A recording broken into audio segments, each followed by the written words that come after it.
And let's go. So this is Magic Knight Rayearth, released for the Sega Saturn. It was an early release in Japan, last release in the US by Working Designs, based off the anime and manga series. This is, I think, the last game that was made based on Magic Knight Rayearth. Clamp.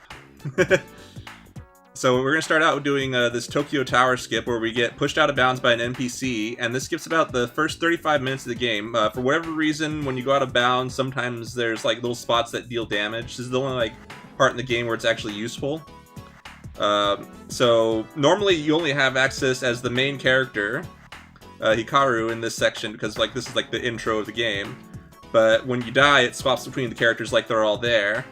And when we die in Tokyo Tower, it doesn't know what to do with us because you're not technically supposed to die here. So it puts us in the first village of the game, which skips all the opening cutscenes, all the opening dialogue, and then there's an opening dungeon where you get your first, where you get your weapons.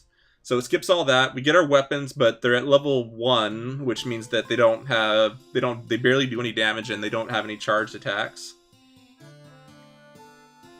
So, I don't know if some people were here last year for Questing for Glory. It's karaoke. I also run this game. We did me and Shentok did a race of this game, and this was before, any of these skips were found.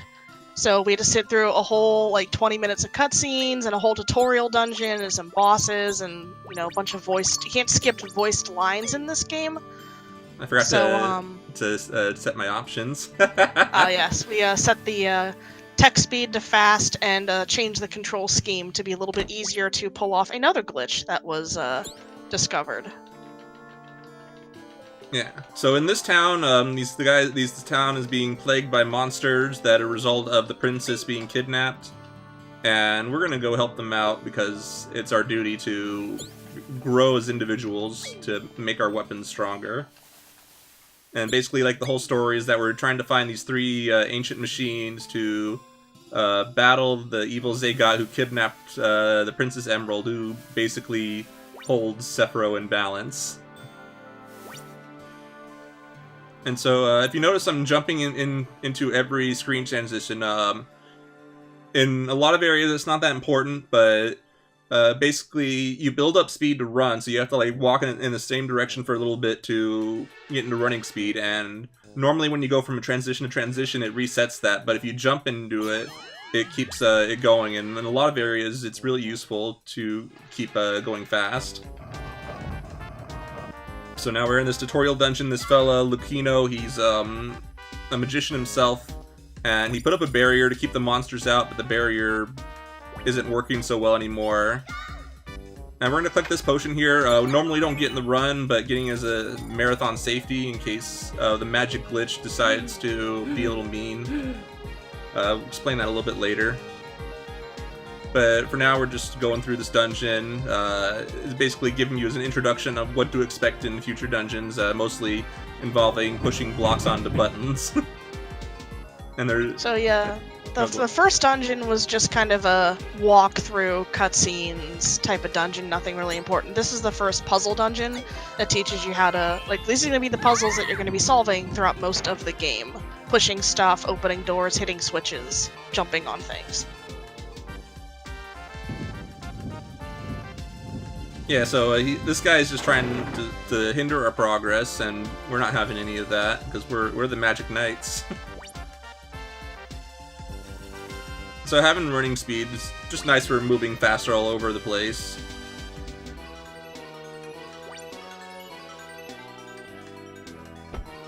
And sometimes these Minotaur Centaur things just like chasing you around. And they're real mean when they do. Yeah, because this is a Working Designs localization,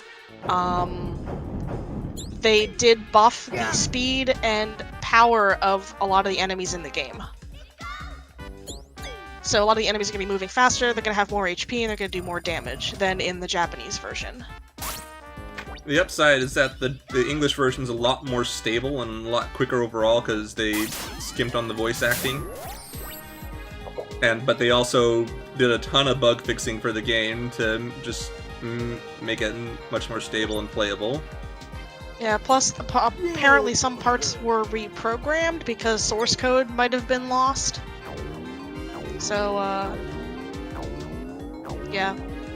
This game had a troubled release, so to say. Yeah. So we're just gonna jump across this gap here. They expect you to wait for a platform, but you can just jump right across. We're gonna get Fu's level 2 spell, which is her only damaging spell. It's called Green Squall, and it's not particularly useful. It doesn't do much damage, but it's useful for solving a puzzle here. Well, not a puzzle, but like I guess more of a blockade. Whoa.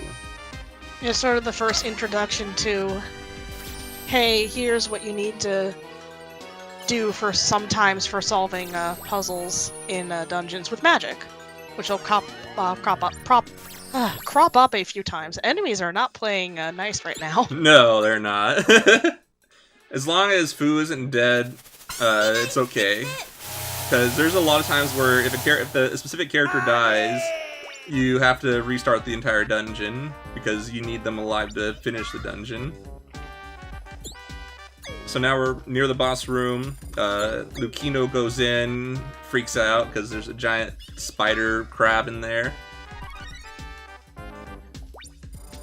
And normally this boss takes a long time to kill when you don't have your first level up because your charge attack does infinitely more damage than your just basic slash. But we're going to be doing something called a magic glitch that allows us to infinitely cast spells as long as we time it correctly. Basically, if you press the character swap and the magic button at the same frame, you'll use the mana of the character you swap to, but it'll do the mana check on the character you're swapping from. And it also won't actually use the mana up. So here we see that Hikaru had full magic, and he's going to swap to Umi while casting magic at the same time, which will cast Umi's Water Dragon spell. But Hikaru still has full magic. So we can just abuse this to cast as much magic as we want without worrying about running out of MP. Now, if you don't hit it frame perfect, you can miss, and what'll kind of happen is that the person you're switching from, they're good. That's a good, pretty much perfect boss there. He moved around a little bit. One miss, I think. But the person you're switching from, their sound clip will play, they'll use their MP, but no magic will come out. Yeah, and it's really annoying when that happens.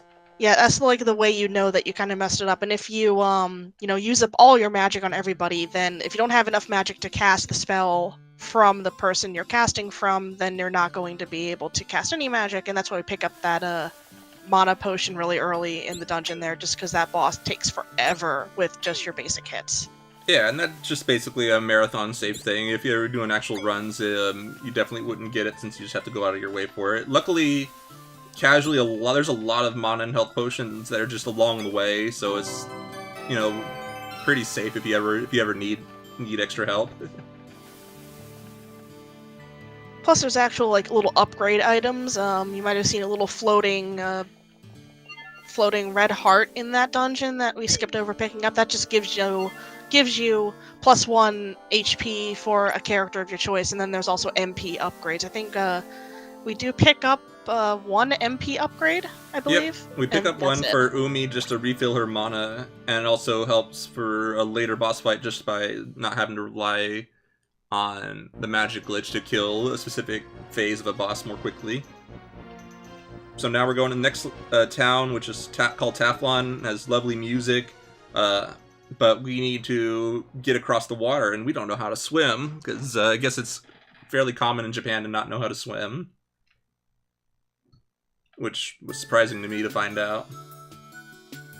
But the guy who teaches us how to swim is currently is in a pretty depressive state. He's failed to save a little girl's animal that drowned, and he kind of exiled himself over it because he just couldn't bear making the little girl sad. Because I'm not sure what his relationship was with the girl, but I know he really cares for her after her parents died or something like that.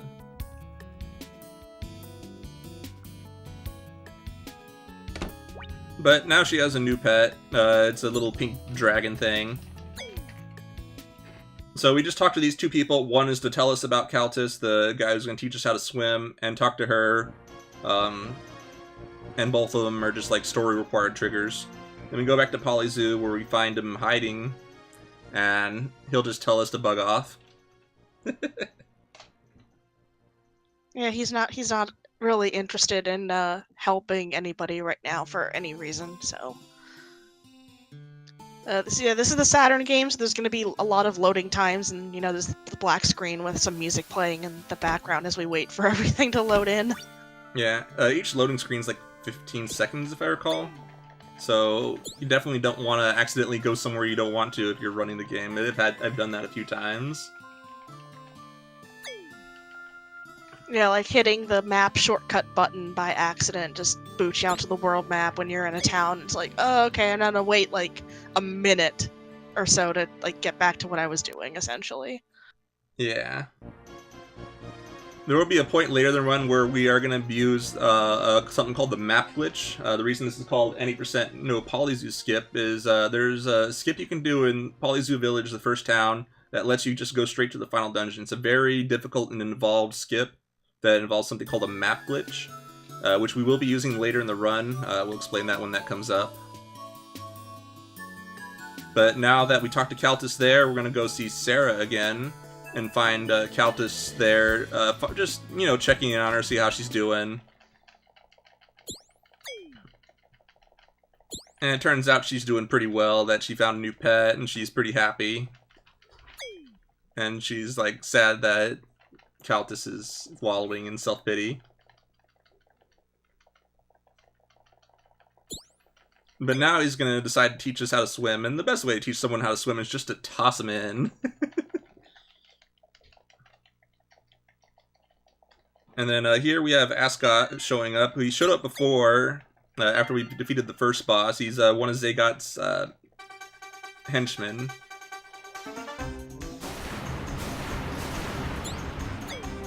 And here we're going to get our first bit of voice-acted dialogue on the run. If you play casually, there's a lot of voice acting early on, but it kind of disappears later on.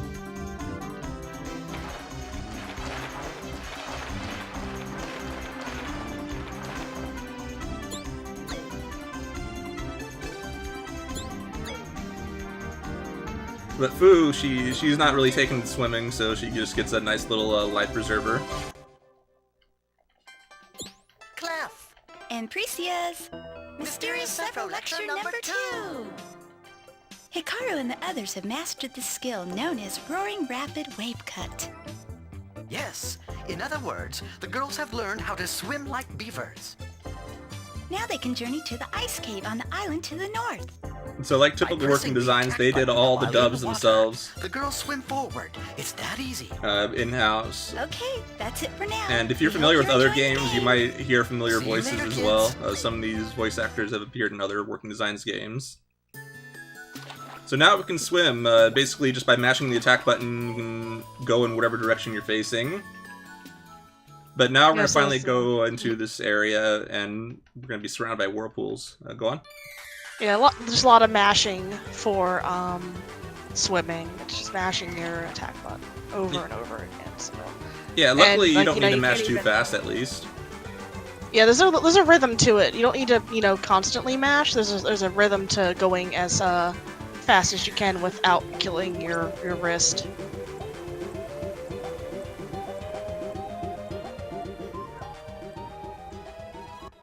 Yeah, I mean, I wouldn't run this game if the faster you mash, the faster you go. Because that would be just too much for me. So now we're in the second dungeon, which is, of course, an ice-themed dungeon.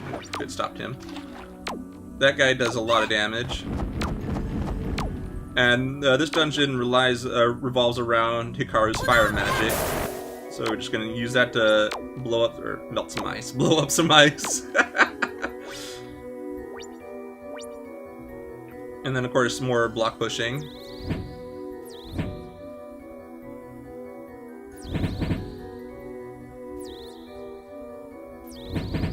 And we're we're going to learn Hikaru's second spell here. If you notice below the character portraits that there's a black spot there before they switch to Fu, you see icons because of just how the Tokyo Tower skip works.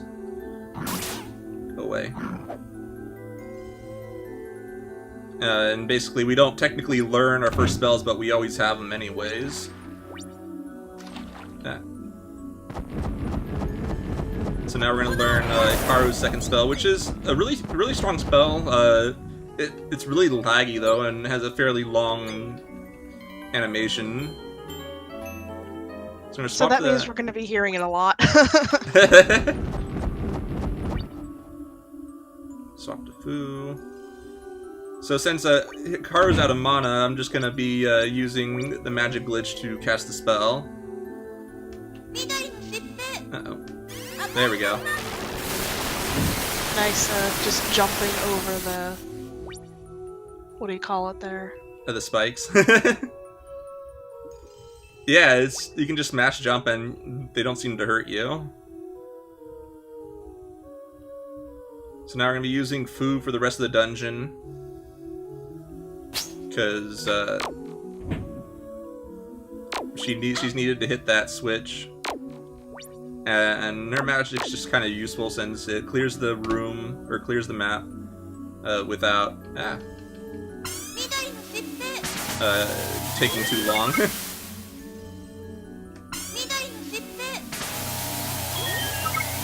And especially in this room here, you have to destroy all of the bugs to open the door. Yeah, and since we're pretty low level, they take multiple hits to kill. Yeah, you hit them once with your physical attack and they'll expand in size, and then you'd hit them again or twice more or something. Yeah. And we don't have Fu's homing attack yet, so we can't just charge her bow and have it hit out of range. It's the best just to use her magic, because it hits the entire screen, and they die in one hit to magic without becoming big-sized. Yep.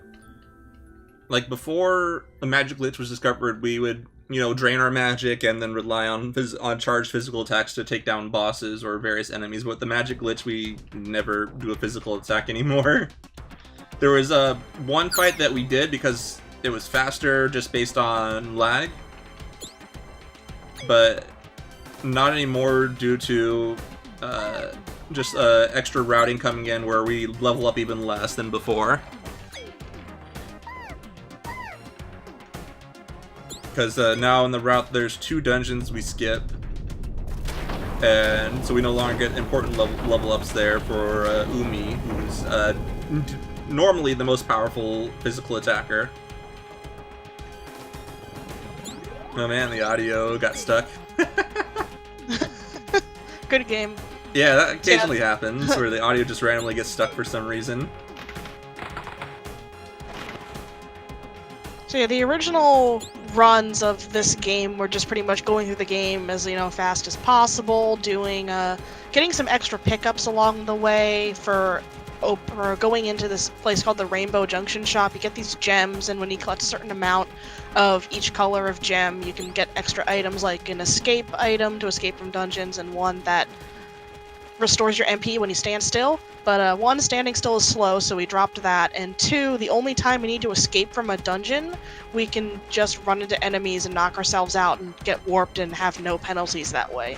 So all of those items got skipped, and then it was a pretty standard, around, 3 hours? 2.5 hours for a run for a while? Yeah. Until earlier this year, when Tasser and runner Mitjitsu found a bunch of these warp glitches and stuff. So yeah, here's another boss fight.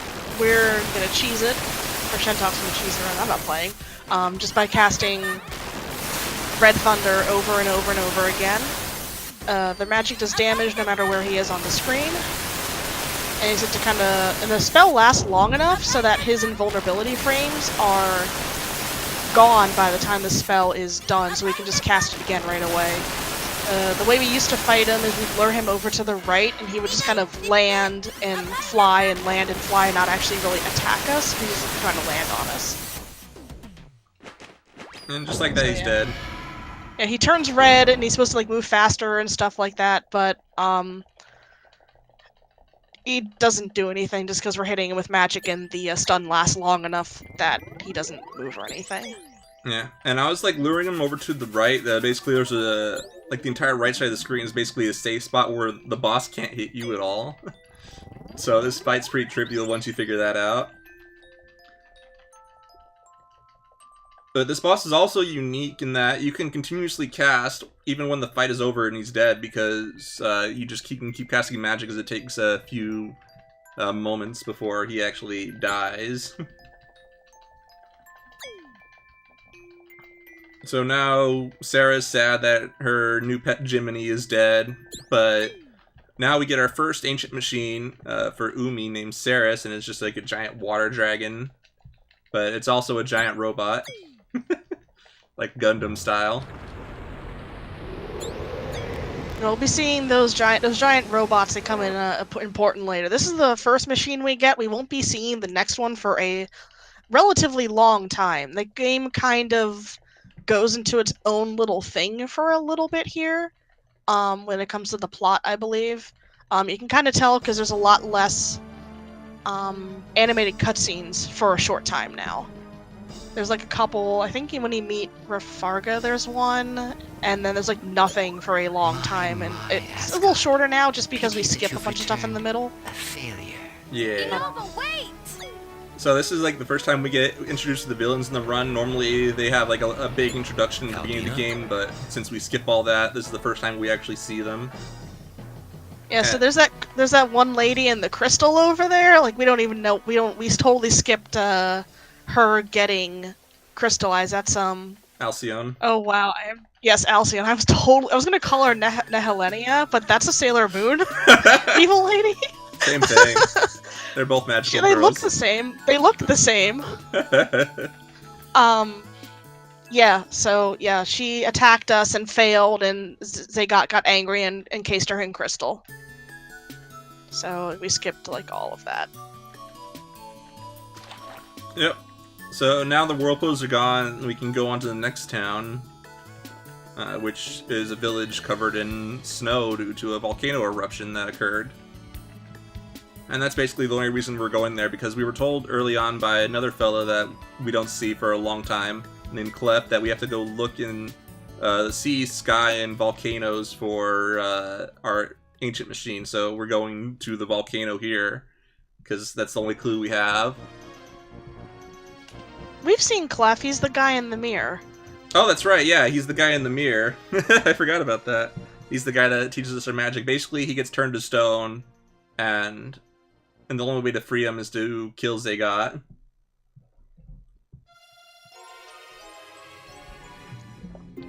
Yeah, this game only covers season 1 of the season 1 of the anime, and I think it's the first 3, which is the equivalent of the first 3 like compiled volumes of the manga. So here I switched to Fu only because in this cutscene she gets placed closest to where we want to be next. There's only like 2 cutscenes like that in the game, and both of them you need to be Fu for, amusingly enough. So change my magic there. And now we need to go stay at an inn for plot reasons. There's 2 other times we have to do that. Yeah, there's three inns total. Inns, they're literally only for plot. The way you restore HP MP, if you've seen like in the middle of dungeon and then also in towns with these little fountains, you just walk up to them and press the A button, and woof, you have everything refilled. Yep.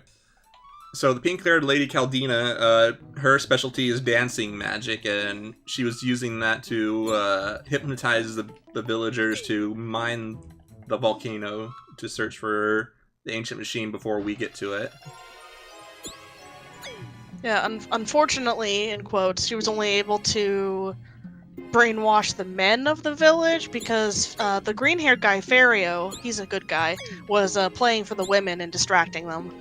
We're supposed to meet Fario earlier. He helped us in the tutorial dungeon. Fu kind of has a crush on him. That's why she was getting angry that Fario was flirting with other women, even though she's only met him for like 5 minutes. Yeah. And so he's waiting outside where we need to go. He's like, "Hey, let's help each other out." And we just tell him off. He's like, "Nah, you're on your own." And then Fu regrets it. And then we decide to go inside just to tell him we're sorry. And I guess rescue the villagers at the same time. They're fine. We just have to stop Caldina and they'll be fine. So here we're gonna learn. This is like a giant room instead of like a regular dungeon. There's a lot of branching paths, but it's just all one big room. And There's a lot of treasure chests and items, and like you can easily get lost in this dungeon. But the actual way to get to, one, they're heading towards a mirror first to learn a spell, and then 2, to the boss. It's actually just a really simple path. Yep, we just have to go to the mirror to learn a puzzle spell, but it's actually going to be our most useful spell for a long time. It does the same damage as Hikaru's level 2 spell, but it has less lag, and it's about a 1.5 seconds faster in casting animation. Oh, I was mashing too fast. That's what I'm supposed to do.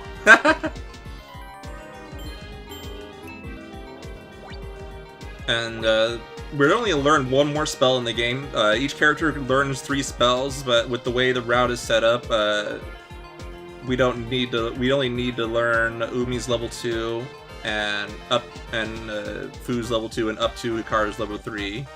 Level 3 for Hikaru is mandatory. It's a really great spell in general, but it's impossible to not learn it.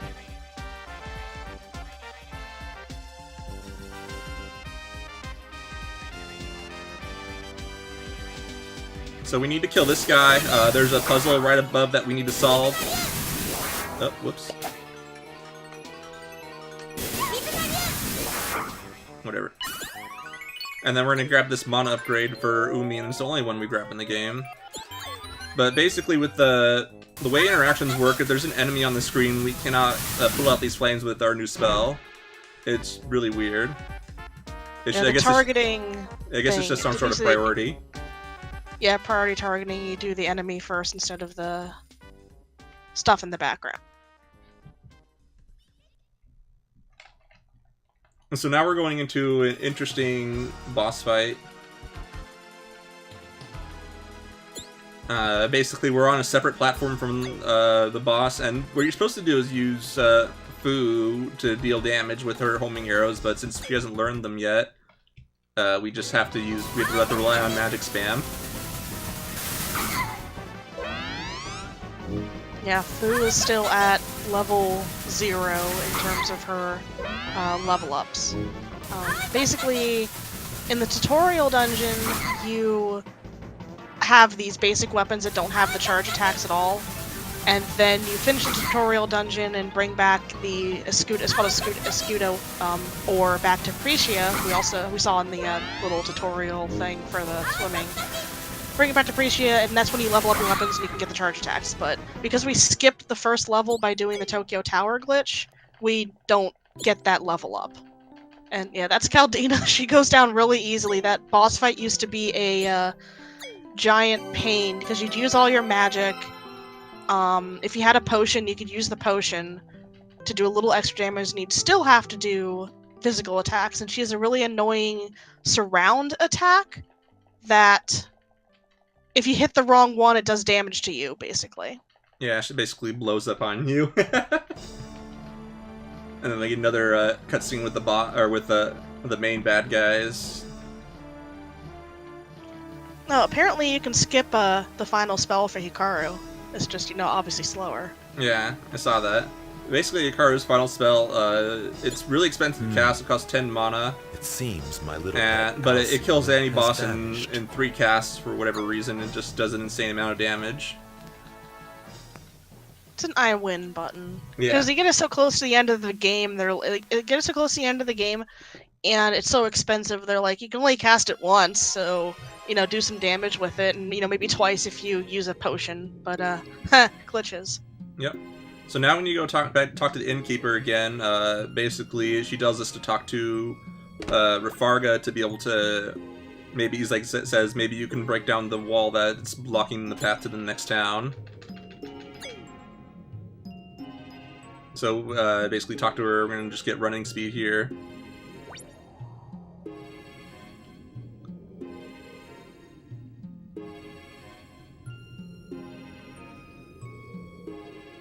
And instead of having a door, his door is just encased, or his entranceway is encased in ice because he's just a big, strong guy.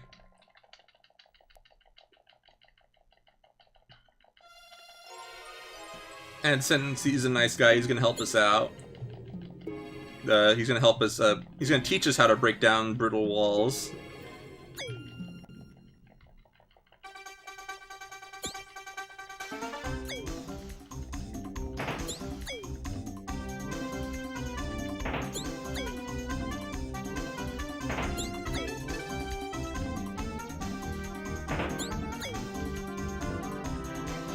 But we're not quite getting the hang of it, so we're just gonna go to bed for the night.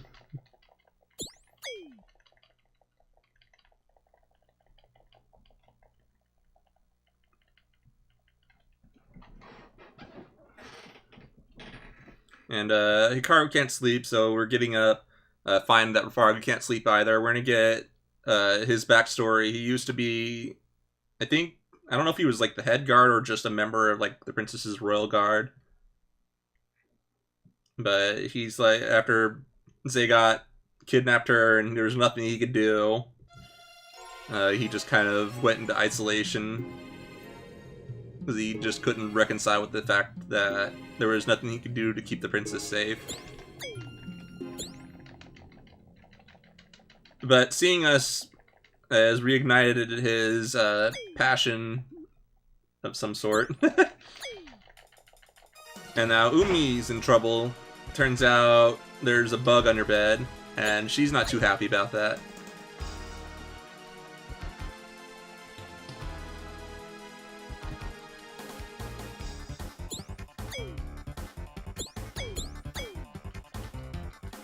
But now we finally learn our pulverizing bash move. And Precious, Mysterious Sephiroth Lecture number 3. you've just mastered the skill known as the pulverizing bash. Indeed. By running to increase your speed, the power to throw yourselves increases as well. You can destroy places with weak foundations. And this is the or small final cracks with skill incredible we ease. learn in the game. There But is be one sure to more give yourself skill. plenty of It's room called the to run, instant so dash you that can lets increase you your press a speed. button That's and start right. running in place good instead of approach. having to Start build up running and speed then by walking in a straight line for a That's all while. for But today, kids. we We'll skipped let that you get one back now to your because it's game not now. technically Have fun. necessary because the only place you Remember, require it, we skipped that dungeon as well. It's helpful, but it's slower to learn it. It's just faster to use the jumping, I guess, exploit glitch thing to jump between scenarios, screens in a later dungeon to be able to make some platform jumps that you would need running speed for. Yep. Like, having instant dash is really nice, but we have to go so far out of our way to get it now with the current route. So we're just gonna go to NPC. And now we finally get to go to the next area, but first we need to go through the Crimson Pass, I believe the name is. Yeah, Crimson Underpass or Crimson Pass, something like that. Yeah, Crimson Underpass, you're right.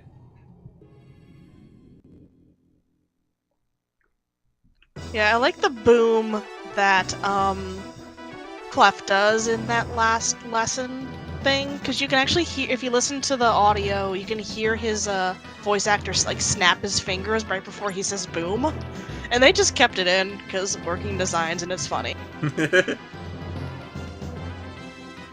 So there's no boss here, it's just like a halfway dungeon, I guess. Just Filler. just as a way to get to the next area. A filler dungeon with some kind of hard-hitting enemies and a lot of kind of tough jumps in some places. Oops. You just want to keep moving as fast as you can and jump at the right time and not fall Yeah. and not get hit and die Oh. and then fall again because what do you call it? I'm good at falling. Spacing because you Yo. got hit in the pit. And we'll play it safe and use Fu's healing magic here. That only heals HP. You can't heal someone who has been knocked out, unfortunately. You have to use a potion for that. Or talk to a fountain.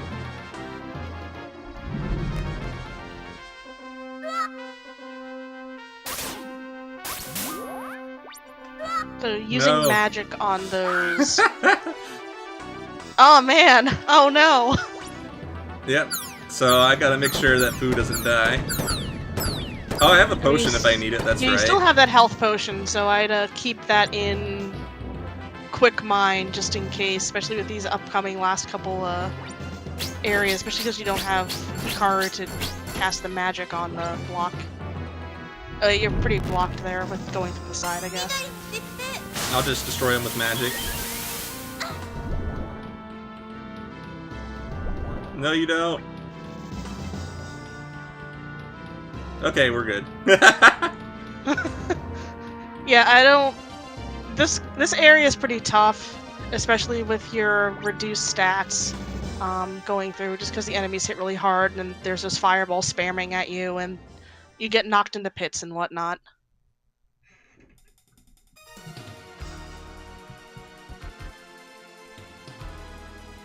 But now we're in the next town and it's on fire, so we gotta do something about that. Turns out some kid got kidnapped as well and stuck in this mansion, and we gotta go save the kid. And for whatever reason, the doors are fine, but everything else is destroyed. Yeah, the locked doors, the magically locked doors with the special keys are fine, but everything else is collapsed. This is Final Fantasy VI, right? Yeah.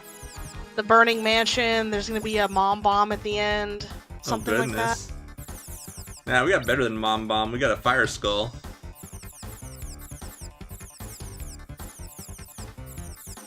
So this is kind of a maze dungeon where you have to pick up these 3 colored keys to pick up a blue key, to pick up a red key, or to get a green key, something like that. I forget the order. Yeah, and there's all these little fire rats running around that respawn out of the flames, and it's just... It loops a lot to kind of backtrack as you get more keys, and it's really annoying. It's my second... I guess my second least favorite dungeon now. It used to be my least favorite by far, because I always get lost. Yeah, I'm getting really lucky on the rat spawns. And this is like the only one you can't really dodge. Like, there's like a little choke point where they're just waiting for you.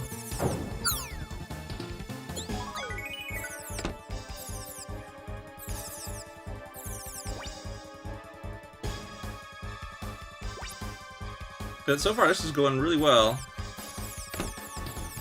The mice are being nice. But see, look at that. The wall just breaks down after you open the green door. Wow. This... what the... just get, like, knocked all the way back from that mouse. Oh, you got the damage knockback. I'll talk more about that damage knockback when we get to a later dungeon, because that was kind of a precursor to a glitch that we used to skip a dungeon.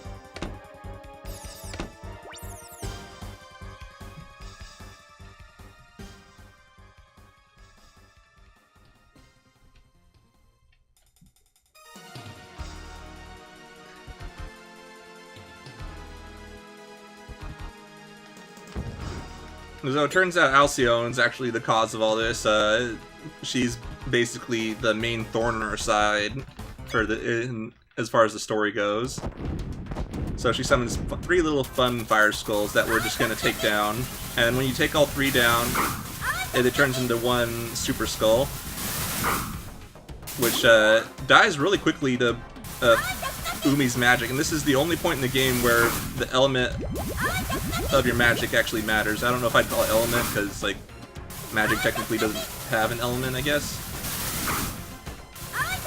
But like Hikaru's magic doesn't do any damage, and Fu's magic doesn't do a whole lot of damage in general.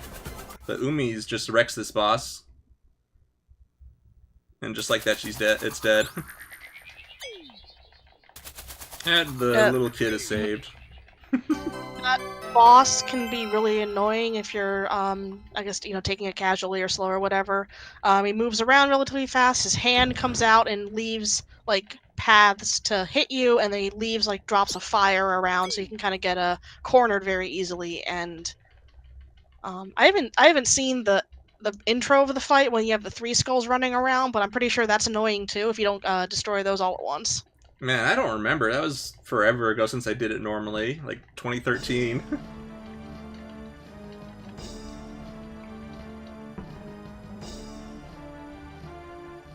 It seems as if Alcyone has been denied success once more. She not only So yeah, we have departed clairvoyance without into your what permission, Zagot but and lost his to those company three are in your doing. name. It is nothing short of a complete disgrace, my lord. I take full responsibility for her escape and her actions. I am prepared. So we to see a little bit of more of a Nova here, and he's a pretty loyal guy. But unnecessary for now, Inova. He used to be Just continue Emerald's to guardian monitor her beast, but activities. was As you given wish, human my form lord. and serves Zagot now.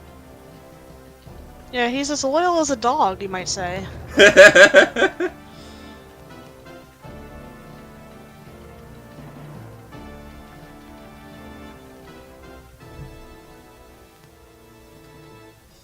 So now, story-wise, Ascot disguises himself as a kid named Alto, and we're supposed to meet him in the Tree of Life, and he's, this kid's being a jerk. And he helps us out by clearing some barriers.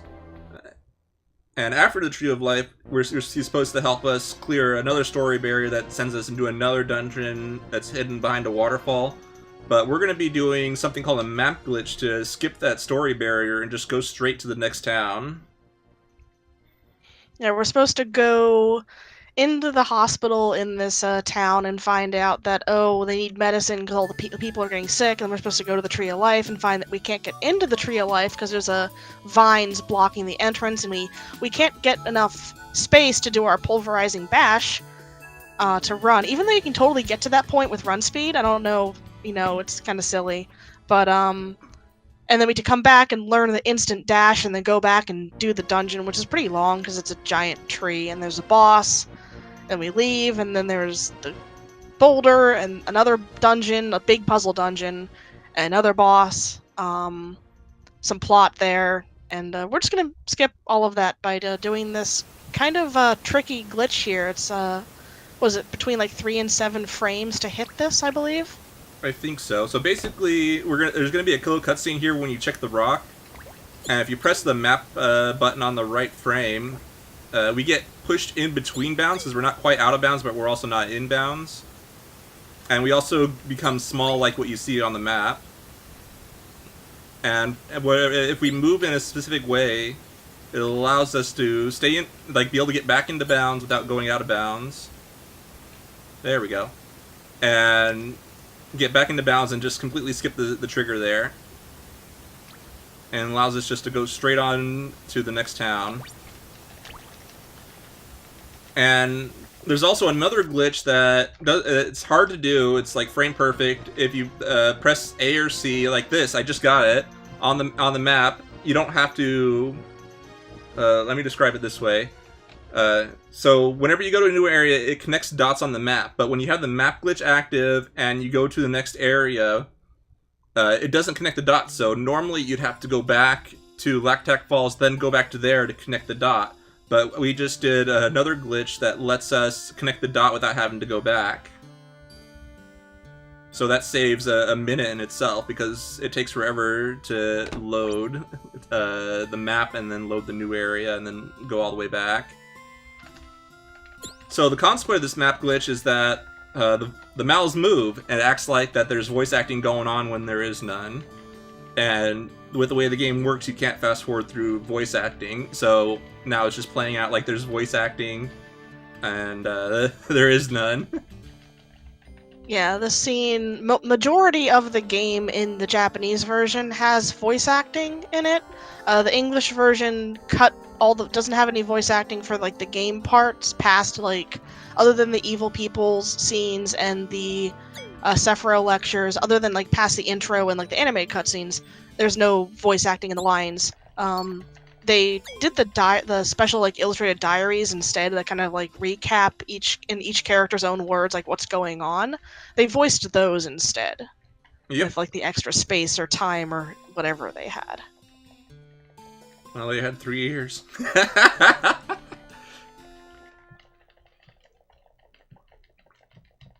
So basically here, there's a giant beast that's just walking around, not exactly terrorizing the village, but it's causing earthquakes because of its immense size.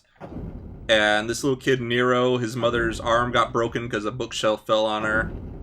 And now he's out for revenge against this beast for something that the beast didn't directly cause. And now we have to go save Nero. And this dungeon is divided into 2 sections. Basically, we need to get a medallion on each side, the Sunrise Medallion and the Twilight Medallion. And this dungeon is probably the most difficult in the game, at least I think so, because a lot of enemies do a lot of damage. And some of them move really, really fast.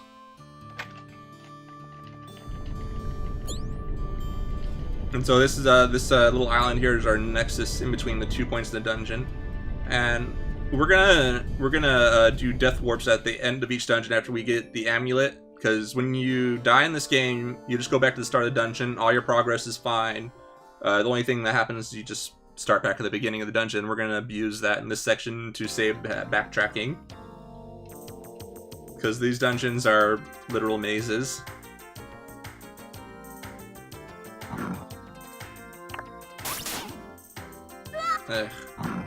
So those things do 4 points of damage, and they're really fast. In the Japanese version, they're not really all that threatening. Whoa. That was weird. Just jump and then hit the water. But yeah, in the Japanese version, they're not that threatening, but they still can be. Right, gotta change to her. Clear Yeah, these without leaves. having the instant dash here, and if you're not running, you're slower than them, so they can easily gang up on you and quickly body you.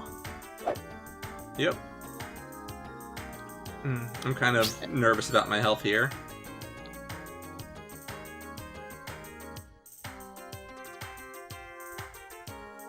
Worst case, I can heal. You still have that potion, too. Yeah, well, I don't want to revive Hikaru if I can help it. True, yeah. But if it's down to, you're at the entrance of the cave and Fu has 1 HP and there's a Chimera behind you, then... Yeah, luckily I'm pretty okay. Yeah, once on this side, once you get past that last Chimera, the rest of this side is really no problem, because the moths move really slow.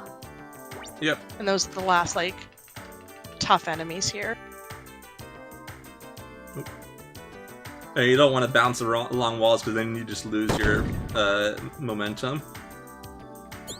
So yeah, got the Sunrise Medallion, and then the other side has the Twilight Medallion. We're gonna go back to those moths that we saw before, since these guys here only do 1 damage, and they're kind of annoying in how they do their damage.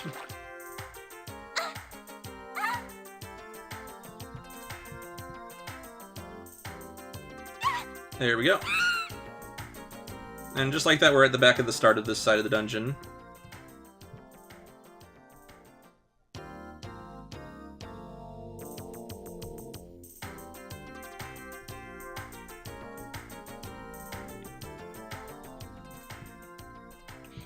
Yeah, there's a talk in chat about how expensive this game is. Yes, it is quite expensive. Usually hovering $300 to $500 for a complete in-box copy. I think sometimes you can find the disc for maybe $100, $150 now. I haven't really kept track. I think Racket Boy just updated their Saturn price guide for some of the rarest games, and this is the 3rd most expensive US game or something, 3rd or 4th. Jeez. I'm glad I only paid $170 for it. I'm glad I only paid $99 for it. And yes, the Japanese version is much cheaper. But it's also a lot more unstable. It's more unstable, and I mean, if you're playing casually, you're not going to skip the cutscenes anyway, but if you just want to, like, you know, oh, I just feel like playing this game again, the animated cutscenes are not skippable in the Japanese version. Yep. Dang, I got hit twice there. Yeah, I'm sure the lag doesn't help. And there's like 3 of those guys.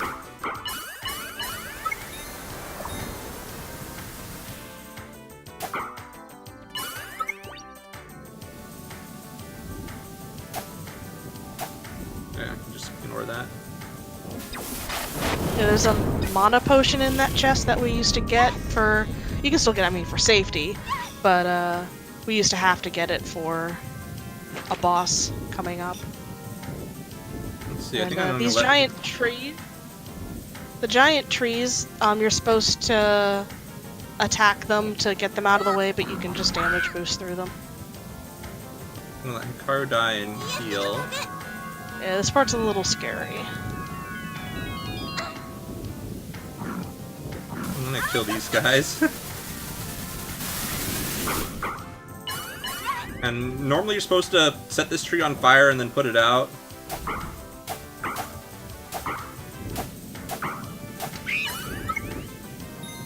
Ah, that was a weird sound.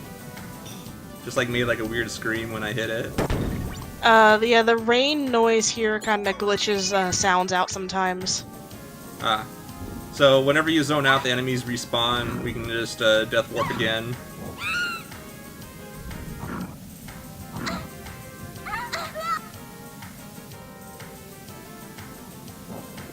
And now that we have both medallions, we can go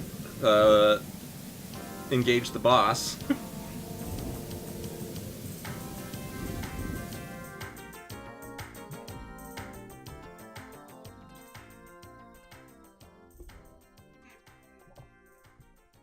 And the boss is really easy. We're gonna use Umi's level 2 magic again. We can just spam it. There's no wait in between casts. It seemed from what I've noticed, beastly bosses usually let you chain your magic, while humanoid bosses don't. Like humanoid bosses, their invulnerability frames pause while you're casting magic, while beastly bosses don't seem to do that. And it turns out that this island that we're on was actually a giant turtle. And it's been causing these earthquakes, and all it's been trying to do is shake off the growth on it.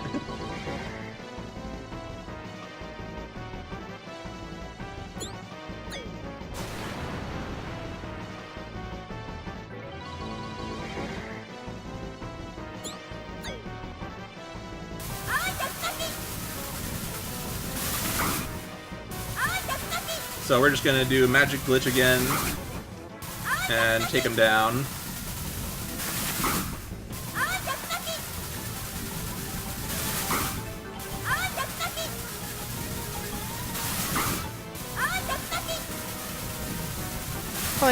Doing this normally, you'd have to be dodging his head moving around, and he'll lunge at you and bite. And if you go down to the bottom, his tail is also moving around that can hit you.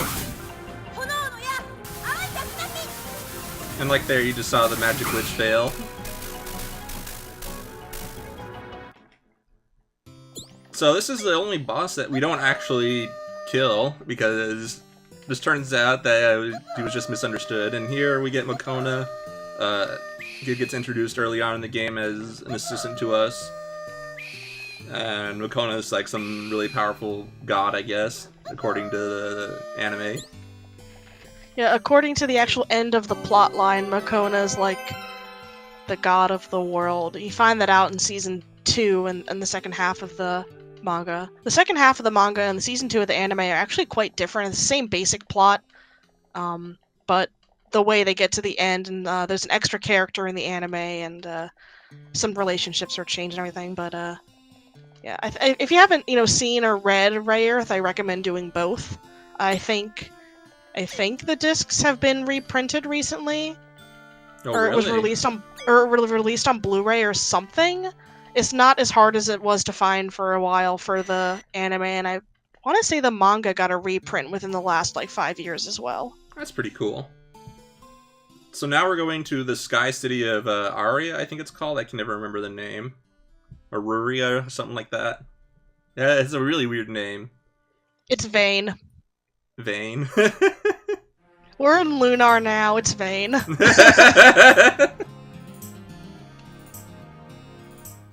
So here, we need to go talk to the mayor of the village because we want to go to the Heaven's Labyrinth to get the next ancient machine, but the mayor has locked the gates, so we want to go appeal to him to see if he'll let us in. But he's like, no way, Jose. Oh my god, that kid just beelined for the stairs. So that kid, like, likes... What's the word I'm looking for? He likes blocking your way to the stairs. And you have to wait for him to move. Sometimes he'll just get stuck in there for a little bit. So the mayor, being a nice guy, just calls his guard and escorts us out. Because he doesn't want anybody to go to the statue of worship. I don't know what the name for it was.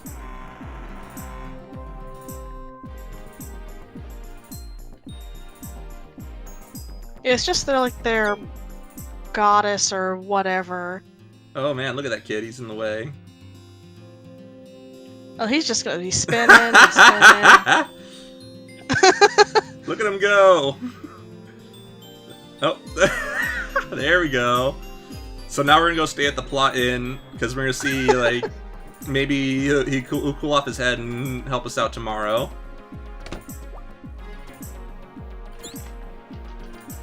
And this is the only Plot Inn where there's no additional cutscenes with it. Usually there's like a cutscene of you staying there. But this one's just like, whatever. We're done. Oop.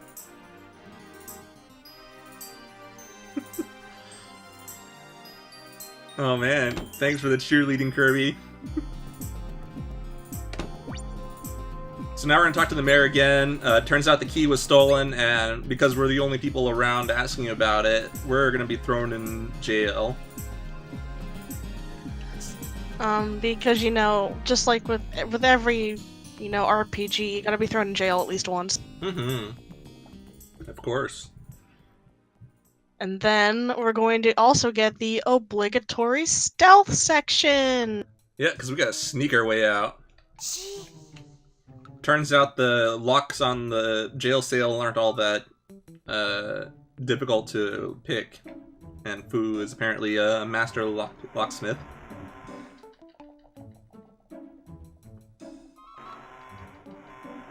Yep, this game is the only officially translated Rayearth game out of the 4 or 5 Rayearth games that came out for various systems. The Super Nintendo RPG has a fan translation. The one of them on the Game Gear got a fan translation recently. There's another one on the Game Gear that's a Princess Maker game. That one is still untranslated. Oh yeah, there's one on the Sega Pico as well. That's an educational game. Oh man, that's like kind of awesome. Yeah. And it's really cheap too, because Sega Pico games are dirt cheap in Japan. So these guards have very narrow line of sight. We just have to wait for them to pass around. If you bump into them, you'll get caught. They only notice your lead character, so if your back characters are kind of running around, then they won't get noticed, I think. So I swear sometimes I've had my back characters get noticed, but that could just be bad luck with the vision being weird. Yeah. So now we gotta wait for this guy. He has like longer viewing range than any other guard and can see through, not see through a wall, but you can see through like those pillars there. And we're gonna try to sneak past him just so we're not waiting on his cycle. Awesome. And if we're quick enough, which we are, we can wait for that. We can skip the cycle on that guard and just go straight through the end. Oh wow, you just go right to the corner. Yep. Because if you run into corners, you don't get the animation where you're pushing against the wall, so you can keep your speed without having to rebuild it. But also, you're just like running right behind that guy. It's like I'm very tense during this whole section. Oh, I am too. Like I've actually like bumped into him by accident. The controls in this game are actually pretty slippery, especially when you got running speed. So it's very easy to overshoot where you're trying to stop. So, oh yeah, this game also has a unique thing where each character can give their own opinion when you examine items. The only time it's actually mandatory is in that section where we need to examine the chimney as Fu, because she's the only one that comes to the realization that, oh hey, there's footprints here, someone must have come through the chimney. She has glasses, therefore she sees the best. Yep, and there we have Fario. He's covered in soot because he climbed through the chimney, we found his flute. Turns out he's being mind-controlled by Alcyone. Was Hikaru standing on top of Umi there? Maybe, I wasn't paying attention.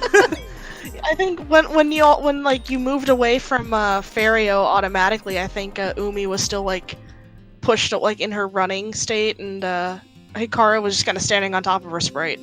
It's awesome. So now we're just scouting out the entrance to see whoever stole the key, if they're going to use it, because Rafarga's like, hey, why don't you just do that? I'm sure the culprit will come to the scene of the crime. And, you know, he's right. It makes sense. And voila, we have Fario here with the mystery woman who is just Alcyone wearing a cloak. Or I guess it's more of like, I don't know, a scarf and a cloak. I don't know. So here in the next dungeon, we're going to be skipping the entirety of the dungeon. There's like a little wrong warp we can do in the first room, where if we jump into it while running in a certain way, it'll load an area near the end of the dungeon without actually loading the map for it. So we're going to build up running speed. Normally we would just do instant dash, but since we don't have that, we have to build it up ourselves. And first try, nice. So now like everything's like really messed up here, but because of that, we're now at the end of the dungeon.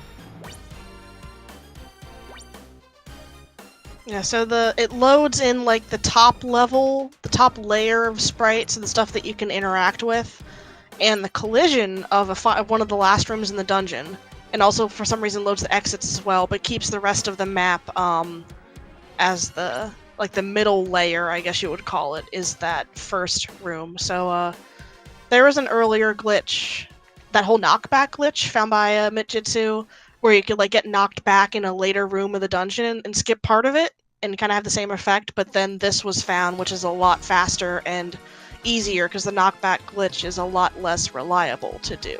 Yeah, but it also skips getting Fu's final spell, which is like a floating spell to let you float over obstacles and gaps. And here, a bunch of cutscenes. Fario attacks us and his mind control gets broken. But it turns out Rafarga's under mind control by Zagat, which is a far more sinister and powerful mind control. And Rafarga fights it, but by fighting it, he walks off the edge of the cliff and falls into oblivion, but he's fine. So this boss... As long as you don't see the body, it's fine. Yep. So this boss fight is unique. Normally this boss fight is very luck-heavy, but we can stand in a very specific... not very specific, a general position, and the boss will just constantly spin around in circles, and we can just magic it down. It's very strange. Normally this boss like goes all over the map, it darts, it does a lot of annoying stuff. And it counts as a monster, so, or a beast or whatever, so he can cast magic and his invulnerability frames will still go. So we're just gonna cast Water Tornado over and over again, and he's just gonna spin around in circles and not do anything. Oh yeah, Rafarga just respawned at the start of the dungeon. This is just called Magic Knight Rayearth. For Sega Saturn. I think it's just called that in Japanese as well, but obviously it's a Mahokishi Rayearth in Japanese, Japanese title. Yep. No subtitle or anything. And just like that, the boss is dead. The magic glitch is pretty easy to do. It's just pressing the character swap button and the magic button on the same frame. We changed the control scheme so that the character swap button's on Y and Z instead of L and R. And it just allows me to press both C and Z with my thumb instead of having to try to synchronize my index finger and my thumb, which is harder.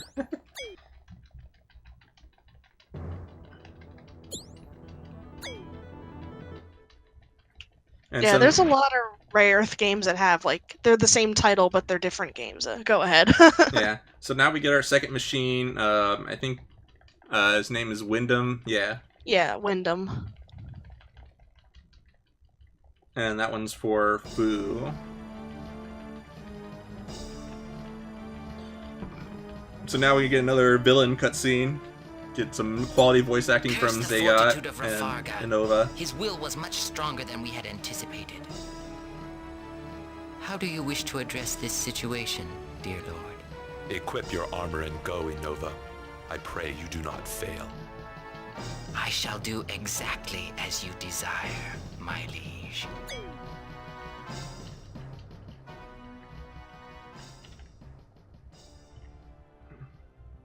So now that Wyndham has been released, I guess, I don't know exactly what the process is. Or awakened, I suppose. I think Makona helps, if I remember correctly, maybe. I don't know. Because he talked to Saris, and maybe he talks to Wyndham, too. I don't know. It's Makona. Yeah.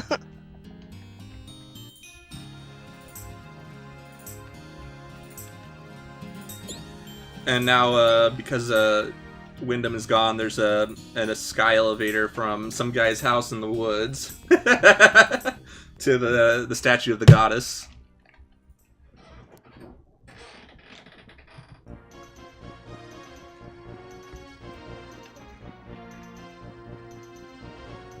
So it turns out Rafarga's not dead, but he does have amnesia, possibly from fighting the mind control. They don't really elaborate on it. And we're gonna go find him and find that some old guy's been looking after him. And he suggests us to go get medicine from Lyrie, which we skipped the Tree of Life dungeon where we're supposed to get the ingredients for that medicine, but the people there are like, cool, sure, take it. We got the medicine anyways. We didn't need you. Only because the guy who's supposed to teach you the running dash that, like, in the plot we tell everybody that, oh, this guy got the medicine. He helped everybody because he tried to and he got knocked out by Alcyone. Basically, we just say that he did it. Yep. We're just gonna say that he did it, even though we totally did all the work, even though we just kind of left him to do whatever. It's really lucky that this flag gets tripped, that we don't have to, like, it's not like we come back here and, oh, you have to do the dungeon.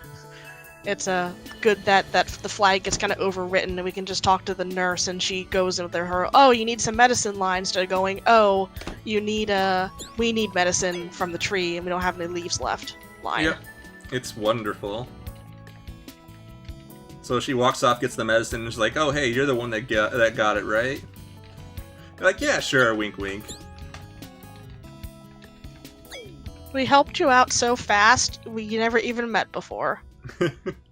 So now we go back to the Whispering Woods again, give Rafarga the medicine, and then he walks off with a splitting headache.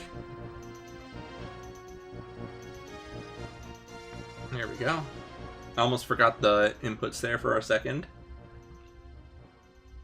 Because you can hold the input to go the direction you want to go, so you can go basically on the first possible frame.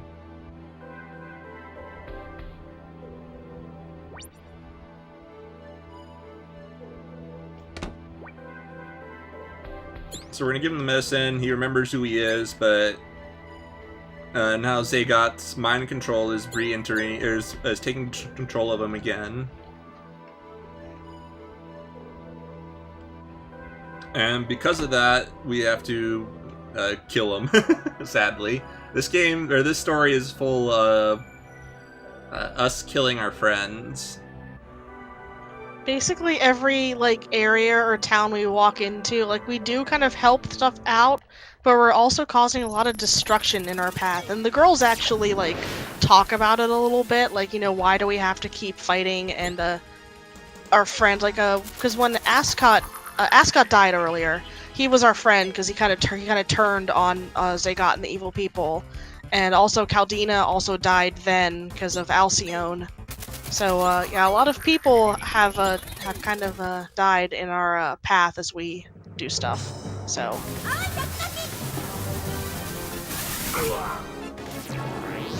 So Rafarga is a pretty easy fight. He only has 2 attacks. He has a slashing attack and a magic attack. But for the magic attack, we have to wait for him to cast it before he's vulnerable. Because at the beginning of his cast, he's invulnerable when he's casting it. Not ideal for him to cast magic, but he seems to favor that sometimes.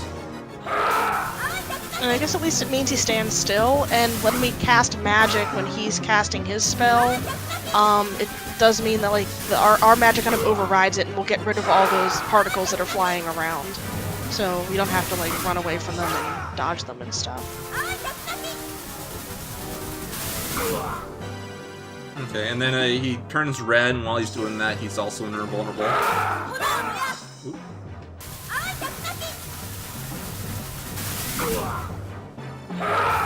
Now he's being real nice with the slashes.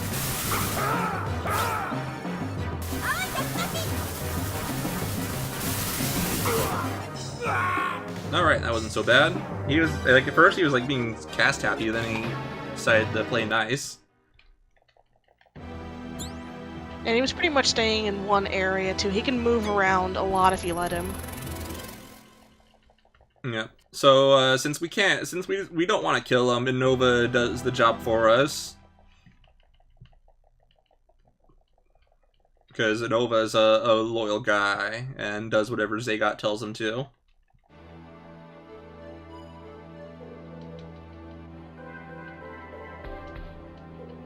So we spend some time, dig a grave, and bury the guy, and then a volcano erupts, and it's the volcano that we want, not the other volcano that we visited earlier.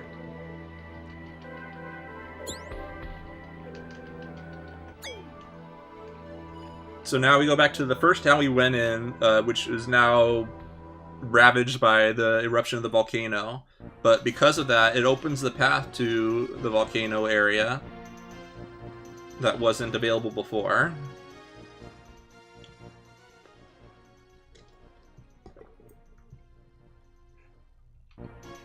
And now we're going to be going to the final dungeon in the game.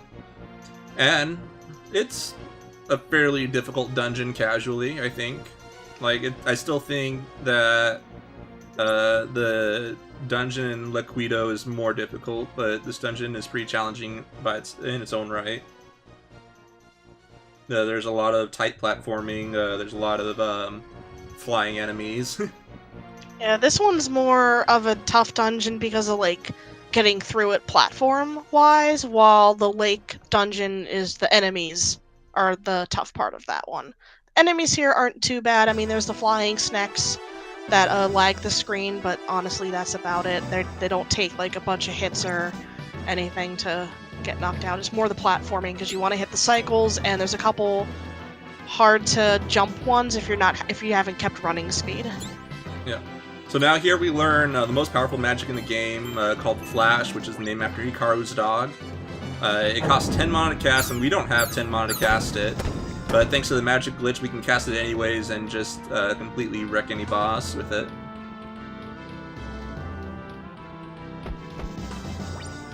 Okay, good. I made the jump. Normally you're not supposed to be able to make that jump. They expect you to go to some moving platforms, but if you're really good with your running jumps, you can just completely bypass that. And now we're going to just... Huh? I said I haven't seen that one before, actually. That's good. Yeah. See, I'm just going to do that. And now, normally you're not supposed to be able to go through these rocks, but there's like a little gap that you can push yourself through. They expect you to do some side platforming that we can just completely skip.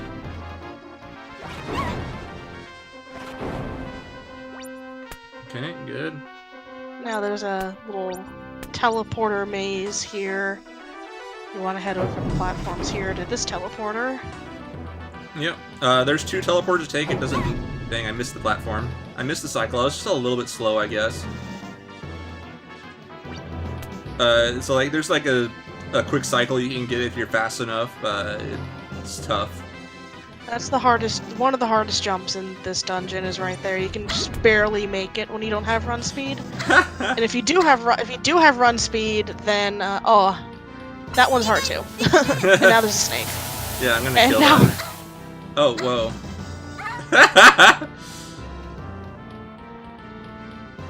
I'm gonna kill that snake because if you fall in the lobby, you go back to the last solid ground you were on. So I guess this could be a good candidate for finding a precise knockback glitch to get across the room. I don't think it'd be possible because the knockback glitch only moves you like upright, and the path you want is like directly in front of you. Like I said, precise, very precise. But we're all good now. There's no more things to worry about, and there's a thingy to heal us. Yeah, that's basically the last tough part of the dungeon, and it's not much more dungeon after this. Yeah.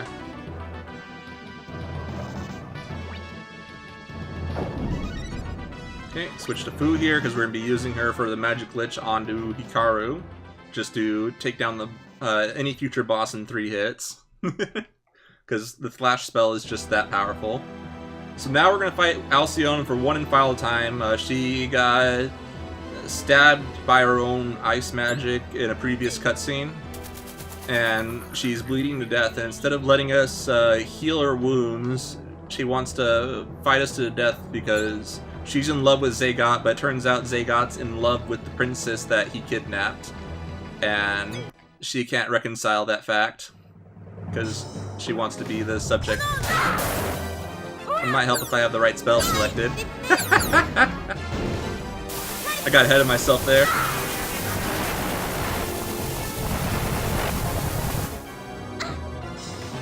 Dang. There we go.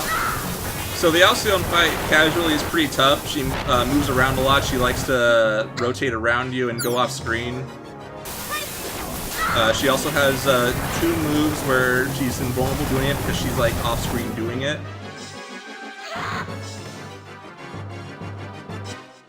And she's been nice in that fight. She didn't do any of her off screen moves. She stayed on the screen most of the time.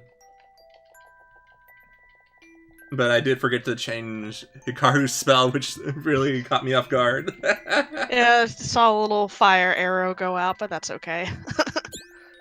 And Alcyone's, we tried to save her. We were like, hey, let's heal you. And she's like, no, I want to die. So everyone's angsting about everyone dying, but hey, our final machine's here. Yep, now we got a final machine, the namesake Rayearth.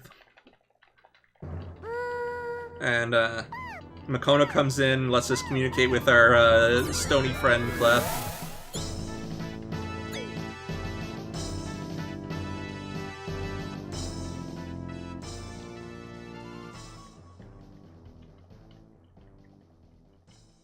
And is there another Zagot cutscene here? I don't think so. Oh, there is. Never mind. I thought so.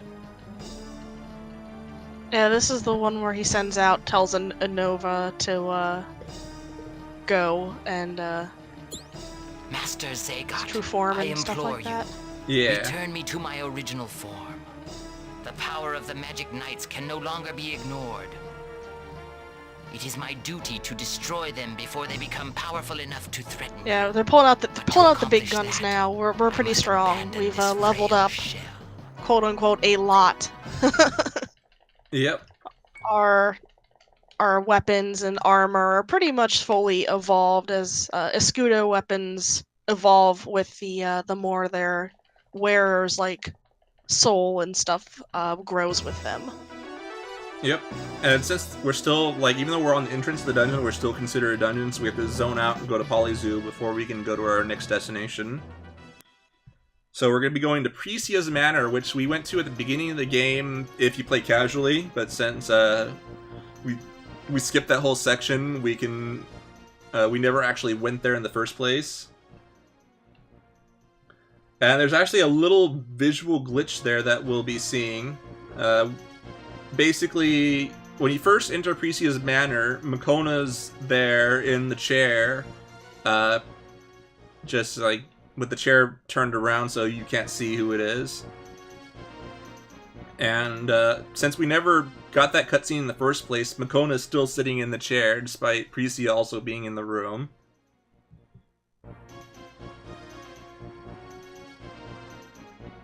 And then also, this is the only boss fight in the game where you don't get healed after completing the fight, because there's no story level up like there is with other fights.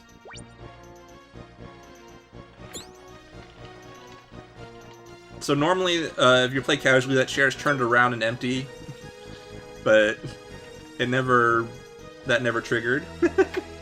This is another lucky like flag that happens. That luckily Precia is standing here, and you can talk to her, and she'll do the final like opening cutscenes here to open the back of her thing. It's not like if she wasn't here and Makona's there, and then you get like caught into the prologue and mess things up. So. Yeah. It's good that certain flags do overwrite other ones, or else a lot of these glitches would be completely useless. I mean, I wouldn't mind getting caught in the prologues. It still skips the first, like 20 minutes of cutscenes. Yeah, but it'd be kind of funny going through the prologue, the tutorial dungeon, when you're already like leveled up and everything, and bringing back the Escudo when you've already been having Escudo weapons and stuff like that. It's just a free level up. Yeah, we would get our final level up. So here we we're would back still be at missing one, but we're back at where we first entered Sephiroth from Tokyo. And the clef here was turned to stone by Alcyone early on in the game. But even though Alcyone's dead, the spell still persists because she called on Zagat's magic to turn clef to stone. So now... Yeah, it's like a power-up. Yeah, so now Nova is back into his beastly form, and we gotta deal with him. He has a lot of health, and casually he's kind of an annoying fight because he moves really fast and dashes around a lot. And in the speedrun he's super easy to kill, at least. But he is unique in that he has variable invulnerability frames. So sometimes they're short, sometimes they're long, and everywhere in between. So this fight can vary a little bit. So Fario knocks off his horn so we can actually damage him, and he doesn't even really have a horn in the sprite. So, and then he's gonna lure him up to the top so he doesn't move around as much, and then it's just waiting for his invulnerability frames to wear off so we can magic glitch flash. Apparently he you hit him with you hit him and you drop his HP under a certain amount, and he supposedly heals back up to full, but it doesn't matter because we just flash him down. Whoops. I mashed a little too much. Oh, you pulled a me. Yeah, you have to be careful mashing your magic button if you're using it to skip text, because you can very easily cast a magic spell, like if you're in a dungeon, that counted as a dungeon there. Yeah.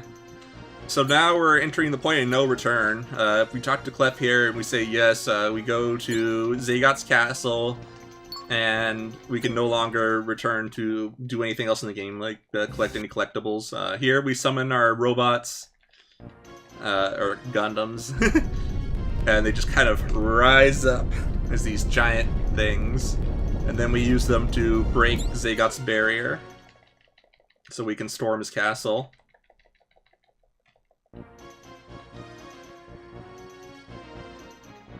It turns out that Zagat's castle is actually Emerald's castle. He just kind of took over and redecorated a bit. Yeah, made everything purple. Also, our girls are in their final armor. Here, Fu's glasses disappear. I don't know. We don't know. We don't know, but that's just a thing in the plot that her glasses disappear. But she can still see fine. It's like she got magical contacts or something. Yeah.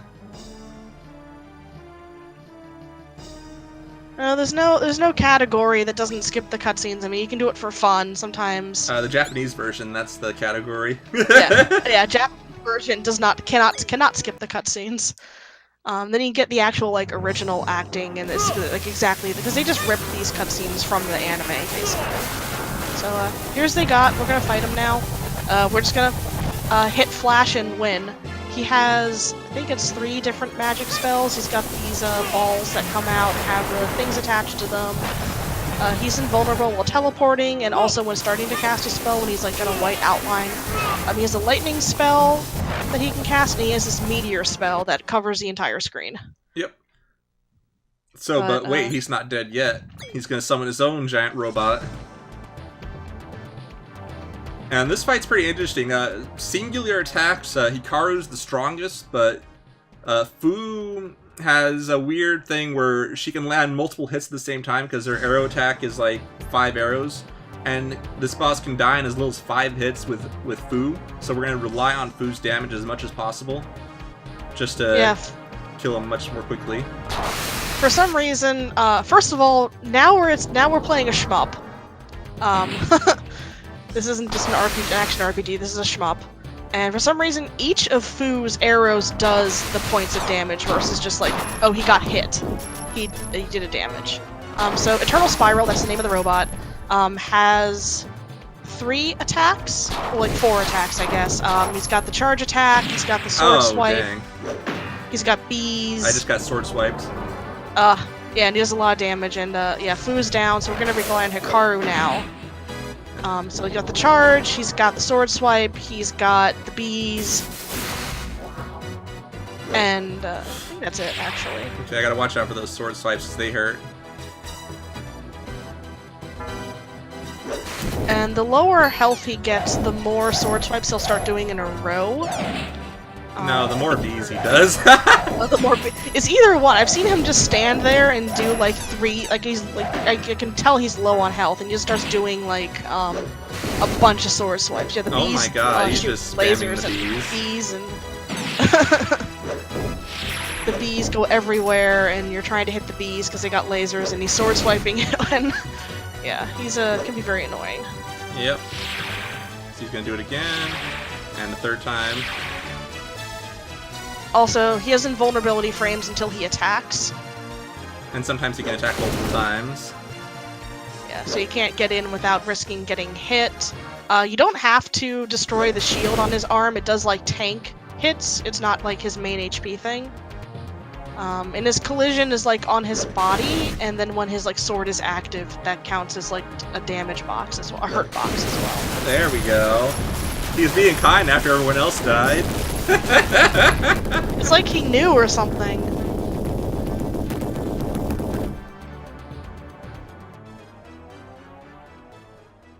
But I'm glad that I didn't have to restart the fight, at least. Although it would have been nice to do it with Fu. So now Zagat is dead once and for all, but our fight's not over yet. Yeah, we're gonna go save the princess now.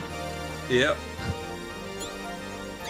And by save, I mean, kill the princess. Yeah, as it turns out, the princess was also in love with Zagat, and because her magic is so powerful and she's currently distraught over Zagat's death, that if we don't kill her, she'll destroy the world. Because the most powerful magic in Sephiroth is the power of your feelings, and Emerald is known as like the pillar of Sephiroth, so she's supposed to like pray and keep the world safe, and she kind of got distracted by falling in love with her closest, her priest priest Zagat.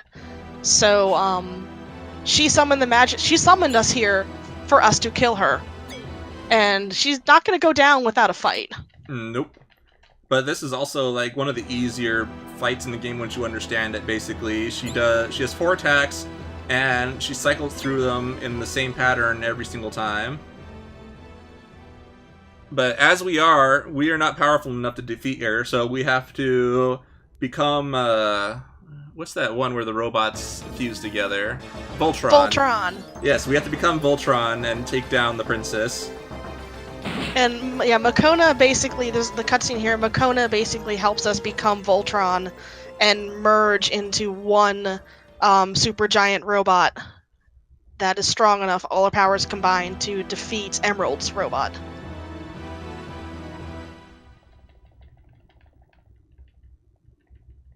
Also, in that cutscene where we get destroyed as the 3 robots, if you mash your magic fast enough, you can cast it during that cutscene and soft lock the game. Oh, wow. Okay. Yeah, because you become invulnerable while she's killing you. And then you're just kind of stuck there because you can't do anything. Okay, so we're going to try to take as little damage as we can, because taking damage means you're not attacking, and not attacking is bad. So Emerald here has, I'll let you concentrate on the boss to actually kill her. Emerald has multiple parts you can damage, but you only need to destroy her head to finish the battle. At first we thought you had to destroy every part of her and we'd hang back and kind of use the homing attack to hit her arms, and then her shoulder, and then her horns, and then her head. But you really just need to destroy her head, so using magic here to be a little safe. Magic that just kind of destroys... And time is coming up soon. Time. So yeah, she has a certain pattern, like eye lasers, lightning, everything like that. Once you know the pattern, she's really easy. You can just hang out in a corner and chill there. And that was a PB, like I think that was a PB, but like yeah, you're on the board is a 130.54. This is 130.43, so PB, nice. World record is a 125 for this category by Mijitsu. And Mijitsu also holds the any percent record, which is like, was it 22 minutes or something? Yeah, 22 minutes. And then Mijitsu also did a task, which is 13 minutes. So I highly recommend watching all of the runs of this game. My PB isn't good, so we're not going to talk about. Don't watch mine. Watch Shentalk's and Mijitsu's runs of this game. And however you can, I highly recommend playing this game. It's pretty short, like for a casual playthrough, even watching all the cutscenes and getting all the items and everything. Yeah. And that was a lot of fun. I'm glad that we finally got to show off this run with the brand new route. There was a lot that happened to this game this year. Mijitsu basically just dismantled this game, shaved off an hour like it was nothing. Yeah, like I said, the race last year was like at 2.5 hours. I think Shentalk's time was, and mine was like a 2:55 or something. I don't remember, but yeah, this game got a little destroyed this year. So, and of course, we fully welcome anybody interested in running the game. The leaderboards have guides and like a straight up full walkthrough and video guides for all the glitches. Please join us. It's a lot of fun to run this game, and a lot of different categories. And you can even run the Japanese version and watch all the cutscenes. Yeah, and it's just a fun game in general. The movement's like a little bit slippery at first, but once you get used to it, it's really satisfying. And thank you so much for having me on this marathon. I'm so glad we got to show off this game. It's wonderful. It's one of my favorite games to run. It just has that right length. There's a lot of action going on, and it's really easy to get into.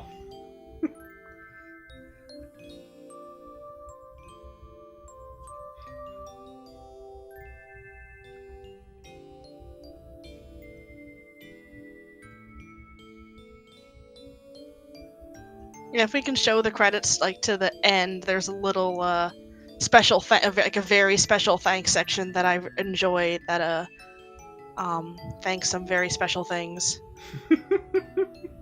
Like the patient Saturn fans. Patient Saturn fans. Is Mountain Dew in this one? Yes. Okay, yeah, because Mountain Dew is something they Working Designs put in like a lot of their credits for games. I know, I think Silhouette Mirage has it as well, and the game I'll be running next Sunday, not this weekend, but the last day of the marathon, also thanks Mountain Dew. So it's a little thing that they always put in their special thanks, because Working Designs was cool like that. Yeah. So go out, buy Sega Saturn, buy games, drain your wallet, because games aren't cheap.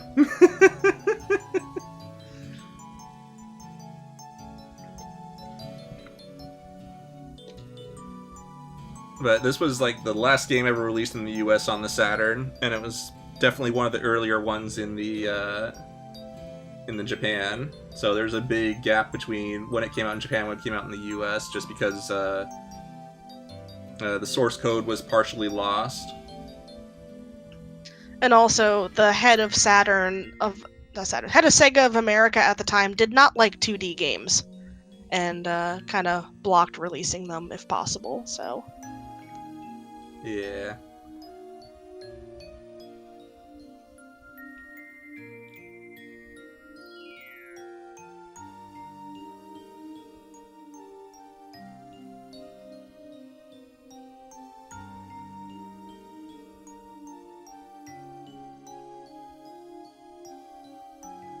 Oh yeah, there's Fu without her glasses. Special thanks to... Oh, not the... Oh, very special thanks. Mountain Dew. yes, very special thanks. Mountain Dew and patient Saturn fans. Yeah. And of course, if you do beat this game, I think for every 100%er, just have to finish it and have a finished save file on your Saturn or whatever. But there are outtakes in the options screen.